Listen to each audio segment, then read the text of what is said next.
Hey guys, it's Gabby. It is like 1 o'clock in the morning or something like that, and I can't sleep. Um, and I know I look yellow and orange in the light when I don't have natural daylight, and that could be annoying, but this isn't a video having to do with anything about the way I look, so screw it. I have no makeup on and I'm in my pajamas, and I'm gonna give you guys some tips about working in a restaurant.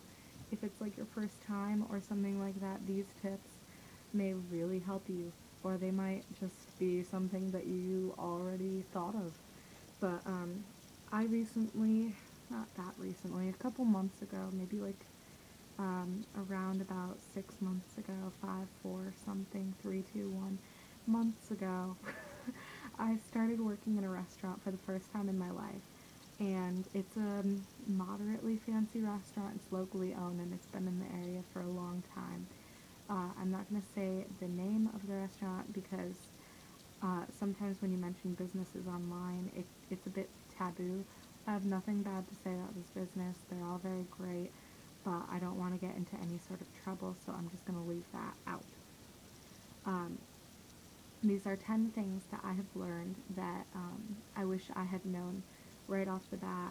I would have, it would have been a lot easier in some aspects, and just things like that. All right, start. I wrote it down on a notebook because I'm so prepared. It took like 5 minutes to write this actually. Rule number one: wash your uniform. And I don't just mean like wear it clean to work. That everybody should know that. You should have a clean uniform because you are representing the restaurant. But I mean wash it as soon as you get home if it is dirty, because you don't know when somebody is going to be sick or they are going to need you because it's really busy and they could call you at any second, and if you need to go into work, you don't want to show up with like spaghetti stains from last night. So keep your uniform clean and be prepared. If you can have multiple uniforms, do that. I don't have multiple uniforms, and I really wish I did. But I'm only working there for like 2 more weeks, and then I'm going to school, so I'm not going to bother buying another uniform. Rule number two: wear comfy shoes, because you are on your feet a lot and you are carrying heavy things. Wear non-slip shoes. You can get them at like Kohl's and Walmart. Make sure they have a really thick rubber sole, because kitchens are slippery. Also, it's not a style statement. Closed toe, closed entire foot. Your entire foot. Nice, like my nail polish. Your entire foot should be cased up, because if something drops on your foot like hot sauce, and I don't mean hot sauce, I mean like spaghetti sauce or something, and it's really hot, it could burn you, and that's really bad. So just protect yourself that way, save yourself the pain in the feet. This one time I couldn't find my work shoes and I had to wear these high-heeled boots to work. Now, granted, it was like this big, it was like a baby heel, but it turned out that day I had to pull a double shift, and I spent like 10 hours, and I set up so many tables and I brought so many plates around. I was running around so fast.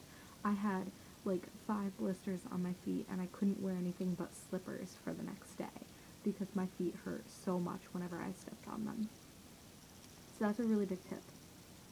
Um, Always keep track of where your shoes are. Number three is that spare time should be used as prep time. When I first started working, any second I got that was like not busy, I took it as a breather, because I was like, oh my god, this is an exhausting job. And it will be an exhausting job if you do not use your spare time as prep time. And that means like folding napkins, sorting silverware, anything that can help you get your next task done quicker. You need to do that right away. And, you can take your time about it a little bit more if it's really not busy, but you're going to be really thankful that you did it, or the next person who has to work is going to be really thankful that you did it once it's done. Number four is keep people's water glasses full. The worst thing that I hate is when a waitress tells me, like, you need to refill table 60 water or something like that, because I'm like, oh my god, like, that's my job. And I just want a disclaimer, I'm a bus person. I am not a waiter or a waitress. In my opinion, bus people do, at least in this restaurant, do a lot more work than waitresses and waiters. It might not be as difficult mentally, like we don't have to remember the menu or anything or deal with people as much, but it's a lot of physical labor. So, supposed to go around and fill up the water glasses, and sometimes, if you're busy with other tasks, you might neglect that one. But the people who are eating, like, I like to have something to drink when I'm eating, and a lot of times people won't order drinks because they want to save some money or they're on a diet or something like that. They don't drink soda, anything. So keeping water glasses filled is something that they're going to appreciate, and it also could really affect a tip if you don't fill up a water glass like at all and they have to have their meal like with dry mouth. Like they're not going to want to tip you very well, and that's where you make a majority of your money. Number 5, talk to people who are dining alone. And this is only if you have spare time. If you're really busy, don't. But if you see somebody who's dining alone who looks kind of lonely, there might be many reasons why they're dining alone. For all you know, they could have gotten stood up or something. Um, in my experience, unless somebody is like doing work, some people go out to dinner and they bring work with them and they sit alone and do it. That happened tonight. Some guy was like reading sheet music and I thought that was really cool and I wanted to talk to him about it. But I didn't because I didn't want to like interrupt him. He was obviously like some sort of music teacher or something. But if you see anyone dining alone, just like ask them how their day is, or say something kind of funny, anything. Like a lot of people will really appreciate it. I know definitely about 80% of people that I talk to when they're dining alone really appreciate the conversation and they want to have you there. And that also improves tips. Not that it's all about money, but I mean, it is a job, so obviously somewhat it is about money. It's not like I enjoy like scraping up people's used plates of food. Um, but yeah, just talk to the people who are dining alone. It's nice. And you can learn stuff too, cool stuff. I got some networking for my future career that way, which was really good. Um, Number 6 is do things for your waiters and waitresses. I know you're really busy, but if it's something that can wait 2 seconds, like help them bring things to their table, help them take things away from their tables, because it's really scary when your arms are piled with lots of food or lots of plates, because you feel like you're going to drop it, or you feel like you're going to get really dirty. Like, I've had that happen where I pile my arms full of plates, and it's so heavy I can't hold it out in front of me, which is how you're supposed to do it so you don't get dirty. And I've had it to, like, bring it to my chest, and then my uniform gets dirty, and I don't look good for the rest of the night. So help your waiters and waitresses, even if it's just because they don't want to be dirty. If it's because they can't carry that much, or maybe they're really busy too, just help them. Number 7, ask for help when you need it. As a bus person, I know that sometimes it seems like you have the biggest job in the restaurant because there might be, 4 to 6 waiters or waitresses there, and they're doing their own thing, and they each have a little section of the restaurant, and you have the entire restaurant to take care of on your own. You might be doing different things that don't seem like as much as what the waiters and waitresses do, but it is a lot. So ask for help when you need it. If you see a waiter or a waitress who's just hanging around, just say, could you help me clear this table, please? And be nice about it. And, if somebody's having a bad night, don't ask them. Just be considerate, but you can ask for help. You don't have to be like some restaurant superhero. It's okay. Number 8, and this is something that I didn't personally do, but I saw it happen twice in the rather moderately short amount of time that I've worked there so far, and that is dating a coworker. Don't do it. The 2 people I saw who did it don't work there anymore because they both broke up, and it just didn't work out. If you really think they're like your soulmate or something, like, yeah, go for it. And I mean, every situation is different, but if you just want to date somebody or you just want to hook up with someone, don't do it with a coworker. And this goes beyond restaurant.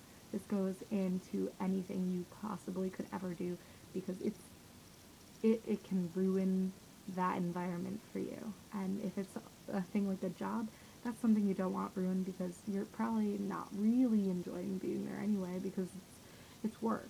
Unless you're like self-employed or doing something you really love, you don't want to see your ex every time you go to work. Number 9 is don't get caught eating food. You get paid to manage other people's food, not eat it. Now, everybody I know has eaten while they're at work, and it's really hard not to sometimes. If you, like, skipped a meal, you're surrounded by food. I get it. Everybody else gets it too. But if your boss walks in and sees you, like, they get it too. I've seen my boss eat at work tons of times, but he owns the place. So, you're not paying. He's paying you to be there, and you're just eating his food, or her food, or whoever's food. An alien? Are you employed by an alien? You're eating your alien's food. So, just, try to sneak it when the boss isn't around. That sounds terrible. Bosses know that you eat their food sometimes, but, just be considerate and do it in private. Just like, I understand that sometimes people have to take a dump, but just, like, don't do it in front of my face. Just go in the bathroom. Do it in private. I don't want to know. I don't want to smell it either. I don't want to smell your stinky... Oh, never mind. I'm going way too far with that. And the last one is, be as pleasant as you can be to customers. And this goes without saying. They're paying you, and they're your income. So, as happy as you can make them, the better they're going to tip you. But also, there's another little aspect to that. I love when I go out to eat, I get a really nice waiter or waitress. If I'm a girl, I like it when I have a really cute guy waiter. And I like it when he flirts with me, because it makes me feel good. So if you're a cute guy and you see a girl... Goodness, I'm sorry. Like, shoot her a flirty something. I don't know how guys flirt. It just kind of happens. I feel like they're really good at it, and I'm not. I'm just like, hey. Granted, it's all old guys who go to my restaurant, so, I'm like, hey. And they're like, oh my god, she's young and she likes me, wow. Like, just be nice. And, this is a really long vlog, but if you're going to work in a restaurant, long days, 12.5-minute video that could help you a lot. It might be worth your time. So if you liked what you heard and stuff like that, I'm probably not going to make too many vlogs about working in a restaurant, because I hopefully won't be doing that for the rest of my life. But if you like me and you like what I have to say and things like that, you can check out my other videos, comment, subscribe, whatever you want to do. If you don't want to do that, that's okay too. And I hope you guys have a nice night. I hope you are sleeping while I'm filming this, because I am tired. Now, I'm going to go play Jurassic Park on my iPod, and... good night.